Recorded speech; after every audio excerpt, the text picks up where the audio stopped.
सीढ़ियाँ उन्हें मुबारक हो जिन्हें छत तक जाना है। तुम्हारी मंजिल आसमान है, रास्ता तुम्हें खुद बनाना है। तो दोस्तों, क्लास 12th वालों का हिंदी इलेक्टिव का प्रश्न छप चुका है। जी हाँ दोस्तों, आपने सही सुना। 9 फरवरी का जो आपका एग्ज़ाम होने वाला है, अभिव्यक्ति और माध्यम ग्रुप बी में जो आप लोगों का रहेगा अभिव्यक्ति और माध्यम, वो सारे प्रश्न आप लोगों के बीच में पहले ही लेके आ चुका हूँ। और बहुत ही इंपॉर्टेंट प्रश्न है जो आपके एग्ज़ाम में सीधे कल नज़र आएंगे। तो देखिए फटाफट से प्रश्न है। अगर आप हमारे चैनल पे नए होंगे तो सब्सक्राइब कर लीजिएगा।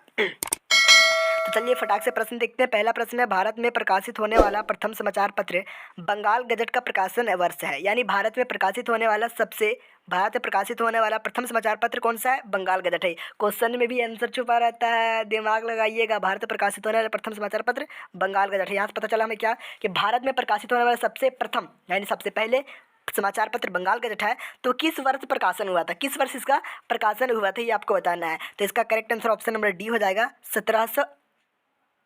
ऑप्शन नंबर, इसका जो ना ऑप्शन गलत लिखा गया, ठीक है। इसका ऑप्शन में टाइपिंग में गलती हुआ, 1780 होगा, ठीक है। 1780, ठीक है, याद कर लीजिएगा। 1780 यहाँ 8 होगा, ठीक है। 1780 80 1780 ईस्वी में हुआ था, 1780 में, ठीक है। चलिए आप लोग याद कर लीजिएगा। अगला सवाल है, जनसंचार का प्रमुख उद्देश्य क्या है? जनसंचार का प्रमुख उद्देश्य क्या है, ठीक है। तो जनसंचार का जो प्रमुख उद्देश्य है वो है जिज्ञासाओं का समाधान, वो है सूचनाओं को परस्पर बांटना, वो है विचारों की व्यक्ति, यानी इनमें से सभी हो जाएगा। और मैं आप लोगों को एक ट्रिक बताता हूँ, अगर इनमें से सभी वाला ऑप्शन अगर रहे, आपको अगर मालूम ना हो कि कौन सा आंसर होगा, तो इनमें से सभी आप लोग टिक कर दीजिएगा, क्योंकि 99% होता है इनमें से सभी वाला करेक्ट होगा, ठीक है। चलिए यहाँ तक आप लोगों को समझ में आ गया होगा। अगला सवाल देख लेते हैं। सवाल नंबर तीसरा है, क्या है? संचार के मुद्रण माध्यम में किसे शामिल किया जाता है?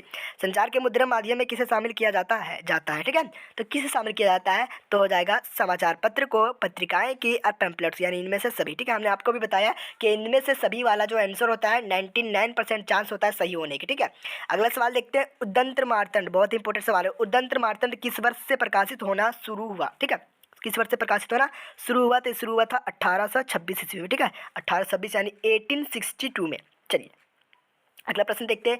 एक सफल संपादक में कौन से गुण अपेक्षित है? एक सफल संपादक में कौन से गुण अपेक्षित है? तो इनका भी इनमें से सभी हो जाएगा। हमने आपको भी बताया कि इनमें सभी वाला ऑप्शन जल्दी सही होता है। अभिप्रेरणा, निपुणता, मेधा, ठीक है, सफल संपादक में होना चाहिए।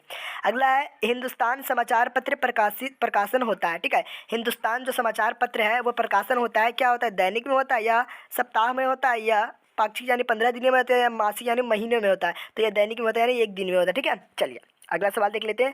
टेलीविज़न की रजत जयंती कब मनाई गई, ठीक है। टेलीविज़न की रजत जयंती कब मनाई गई? तो 1980 में, यानी 1980 ईस्वी में, ठीक है। अगला सवाल देखते हैं। भारत में सिनेमा जगत का प्रमुख केंद्र स्थल है, यानी भारत में सिनेमा जगत का जो प्रमुख केंद्र स्थल वो कौन सा है? तो आपका correct answer option number C हो जाएगा, मुंबई, ठीक है। चलिए अगला सवाल देख लेते हैं। सवाल नंबर 9 में है, पाक्षिक पत्रिका कितने दिनों के अंतराल पर प्रकाशित होता है? तो हमने आपको अभी बताया, देखिए हमने कुछ आपको ऊपर में ही बताया कि पाक्षिक मतलब होता है 15 दिन, ठीक है। पाक्षिक मतलब क्या होता है? 15 दिन। मासिक मतलब महीना होता है, साप्ताहिक मतलब सप्ताह होता है, दैनिक मतलब दिन होता है, ठीक है। तो यहाँ से आप लोग दिमाग में लगाइए। पाक्षिक, यहाँ क्वेश्चन दिया पाक्षिक पत्रिका कितने दिनों के अंतराल पर प्रकाशित होती है? तो पाक्षिक मतलब 15 दिन होता है, इससे इसका correct answer option number C हो जाएगा, 15 दिन, ठीक है। पाक्षिक पत्रिका 15 दिनों के अंतराल में प्रकाशित होती है। चलिए अगला सवाल है, फ्रीलांसर शब्द का अर्थ है, फ्रीलांसर शब्द का अर्थ क्या है? तो फ्रीलांसर शब्द का अर्थ ये है, आपको लोगों को कमेंट में करके बताना है, ठीक है। कमेंट करके आप लोग बताना, क्योंकि हमने आपको टिप्स और ट्रिक तो दे दिए, ठीक है। टिप्स और ट्रिक दे दिए, बस आपको कमेंट करके बताना है आपने एक साल में क्या पढ़ा है, ठीक है। अगर पढ़े होंगे तो इसका आंसर आप लोग करेक्ट जरूर देंगे। तो दोस्तों, इस वीडियो में मैं आपको टॉप 10 प्रश्न मतलब आप लोगों को बताए हैं, और ये प्रश्न आपके बोर्ड एग्जाम में सीधे देखने को मिलेंगे, क्योंकि ये प्रश्न बहुत ही इंपॉर्टेंट है। 2014 से लेकर 2024 तक के प्रश्न इसमें शामिल है। जो क्वेश्चन बार बार रिपीट हुआ वह प्रश्न को हमने लिया है। तो अगर आप हमारे चैनल पर नए होंगे सब्सक्राइब कर लीजिएगा, और कौन कौन से सब्जेक्ट का आप लोगों को तैयारी कराना है वो भी बता दीजिएगा, मैं सभी सब्जेक्ट का तैयारी करा दूंगा।